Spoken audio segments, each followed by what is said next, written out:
In the year 2012, there was an album that came out. It was an album that changed my musical makeup. It changed how I listened to records, and it changed really everything in my life from that point. That record was Tempest by Bob Dylan. I knew about Bob Dylan, obviously, through my love of the Traveling Wilburys. I knew a couple of Bob Dylan tunes. Um, but this was the album, the first album that I made an event to purchase. This was the first album that I bought by Bob Dylan that came out new. Before this, I had bought albums like Oh Mercy, I think maybe Highway 61 Revisited. But Tempest in 2012 was the first Bob Dylan album that I bought brand new. This is not an album that I recommend to a lot of people who want to get into Dylan. In fact, I would not recommend this album to anybody that's never heard Bob Dylan before. This is musically a great album, vocally probably one of Dylan's worst critically, although I am of the camp that really enjoys his voice on this. On this record, Dylan is 71 years old. He is playing with his regular backing group of Tony Garnier, Charlie Sexton, people like that. But it's not a Dylan album for the faint of heart. This video is what I'm going to call in support of, in defense of video of Bob Dylan's, what has been now become known as Bob Dylan's Sinatra trilogy, his Crooner trilogy. Now, I only have the first album on vinyl, so I'll be showing CDs just so I can have a sense of continuity with this. Bob Dylan put out the album Tempest in 2012 after quite a few highly acclaimed albums. I mean, before that, in 2009, he had put out Together Through Life and the much maligned Christmas album, Christmas from the Heart. In 2006, he put out his record Modern Times, which has the fantastic track Spirit on the Water on it. It's got a great tune on there called Thunder on the Mountain. Just really, really good stuff. In 2001, he put out the record Love and Theft. In 1997, he had put out Time Out of Mind. Dylan was on a creative high, really from 1997 up until 2012. And though Tempest didn't receive maybe some of the same accolades, it still received a lot of praise, talking about Dylan's lyrical content involving mortality, involving darkness. The last track is a tribute to John Lennon. His friend, obviously Bob Dylan, met the Beatles back in the 60s, 1964, 65. It's an album that was kind of the end of an era, Tempest was.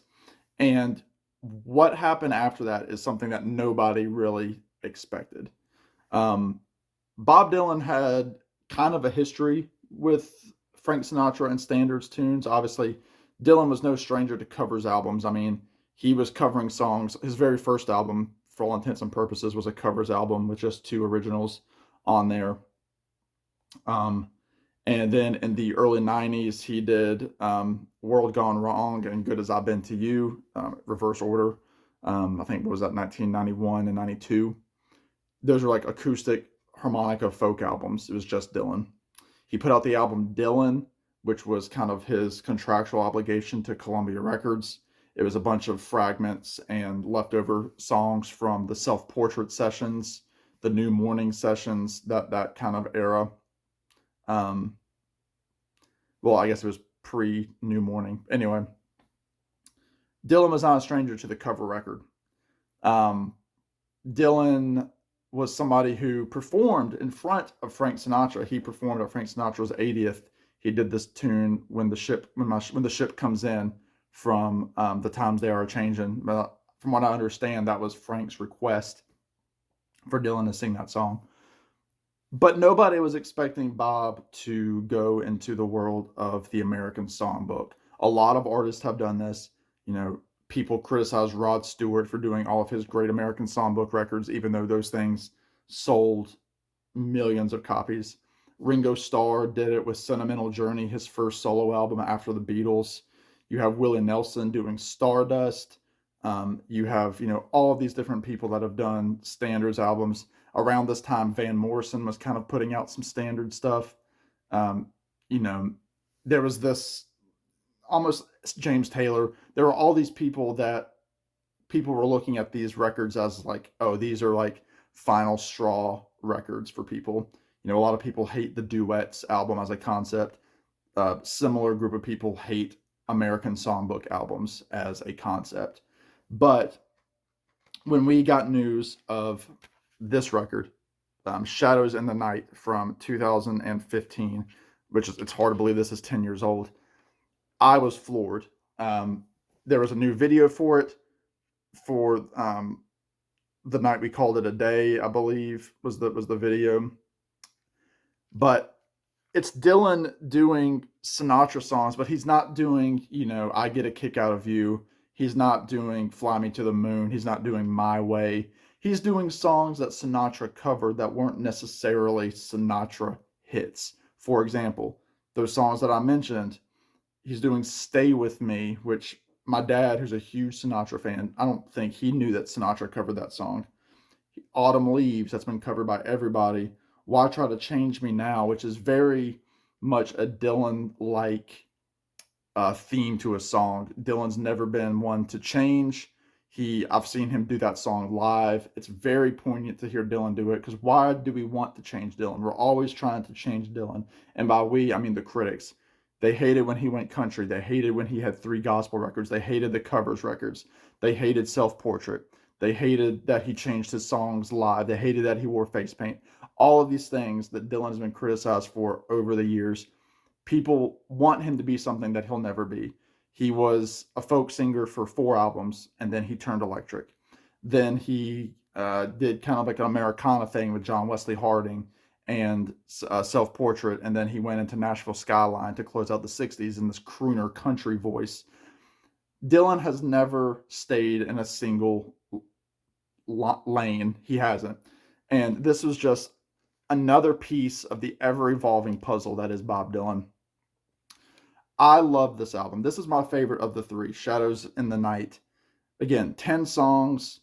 It's Dylan doing these songs the way Bob Dylan would do these songs. It's Bob Dylan doing it with a pedal steel guitar, brushes on the drums. There's not big orchestration like the, Rod Stewart albums. And I like the Rod Stewart things. Don't think that I'm putting those down. I love when artists do this songbook because I love to hear how they interpret it. But Bob does it in the way that would work well for his voice. It worked for his band because he's playing with the same guys. He didn't bring in new session guys. They were his guys. And he does it very well. You imagine him in this, Tom Waits type diner, this Tom Waits type bar with the cigarettes. He's got a couple of fingers of whiskey in his highball glass, and he's just singing to this small group of 50 or so people. That's what these albums are. These are smoky Saturday night albums. But why did I bring up Tempest? Well, there's a big difference from 2012 Bob Dylan to 2015 Bob Dylan, and it is a huge difference. Listen to the song Duquesne Whistle, the opening track to this album. Great song. I love it. It's in top 20 or so Bob Dylan songs. I love it. But his voice sounds like he is just, swallowing nails. Listen to Duquesne Whistle. Then listen to him do a song on here like What'll I Do? You would think that the man had some sort of vocal surgery to get his voice sounding this way. It is quite the transformation. Is it smooth Sinatra? No. It is not, Harry Connick Jr. or anybody like that doing standard songs. It's still Bob Dylan. It's still rough around the edges. But from according to interviews and whatnot, he was saying that he, had given up any kind of smoking. I think he was still smoking the occasional cigar.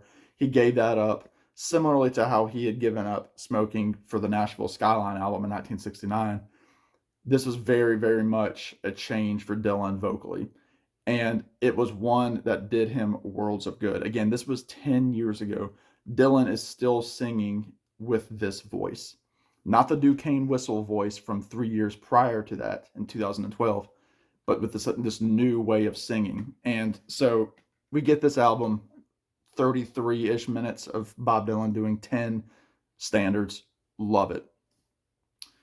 Well, fast forward 1 year. So you go from 3 years between albums to just a year between albums. We get the second record, Fallen Angels. Again, another great one. It's got some, more, maybe some more familiar songs like All or Nothing at All, Melancholy Mood, It Had to Be You, That Old Black Magic, All the Way. But then he's also doing stuff like Maybe You'll Be There, Polka Dots and Moonbeams, Nevertheless. It is just, again, more great Bob Dylan singing. And again, same kind of production. And it's like, wow, we're thinking, he went into the studio, recorded 20 songs, put them out on 2 records. Great. Fast forward to 2017.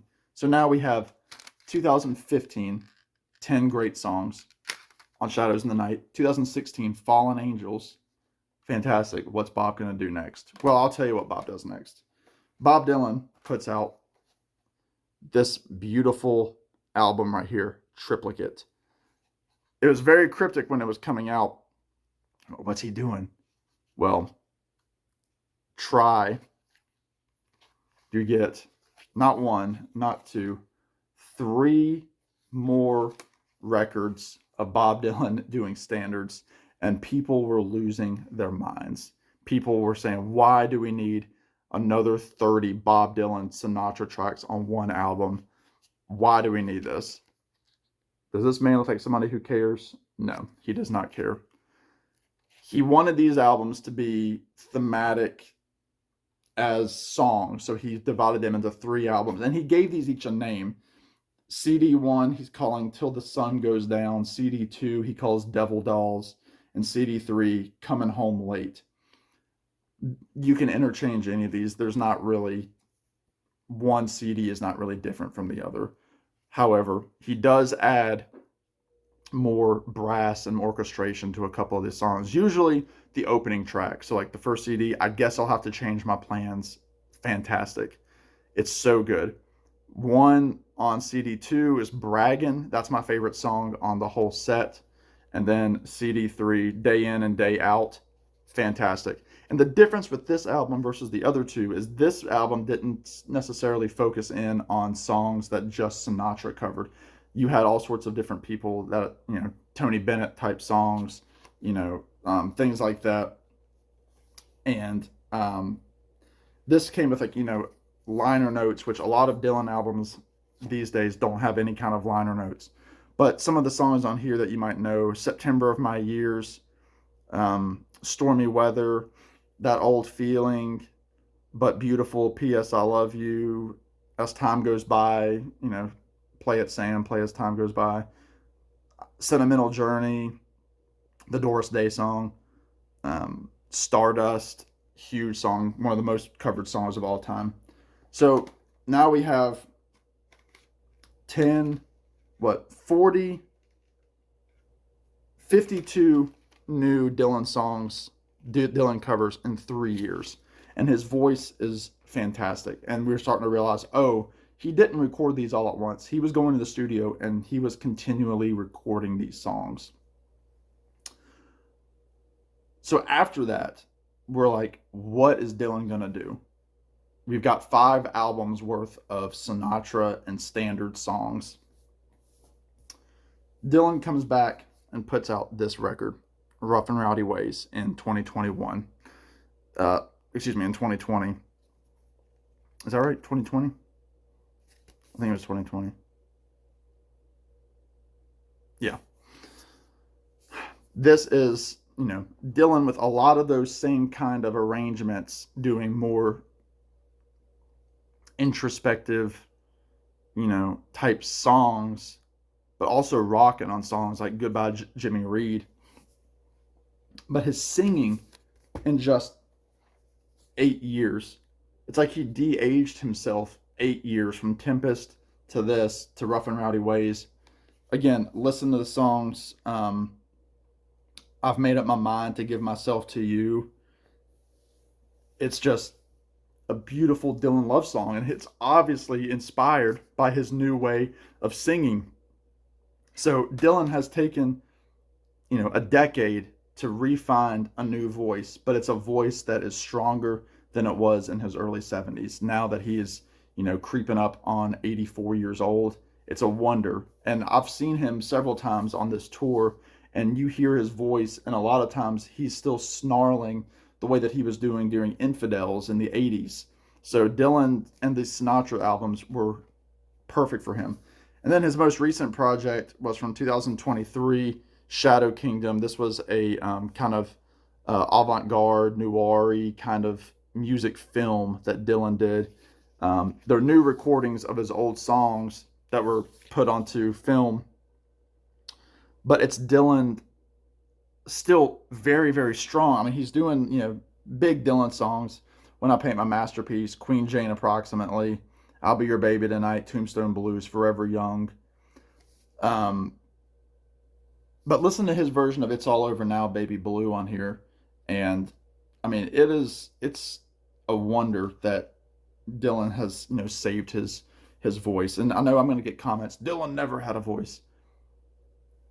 When you hear Duquesne whistle and compare that to, any of the songs on Shadow Kingdom or the Sinatra albums, tell me this guy doesn't work on his voice, because he does. And I think it's fantastic. I think it's beautiful. And I think that the trilogy, Shadows in the Night, Fallen Angels, and Triplicate were crucial into this latter period Dylan that we're still enjoying, still seeing in concert, and still hoping and praying for new music from. So let me know what you all think of these records. Let me know what you think of that change, that shift from 2012 to the present day. So 13 years, world difference in Bob Dylan's voice. That's all I've got for you all. Please like, subscribe, all that good stuff. In the meantime, y'all be good, take care, and we'll see you on the next one.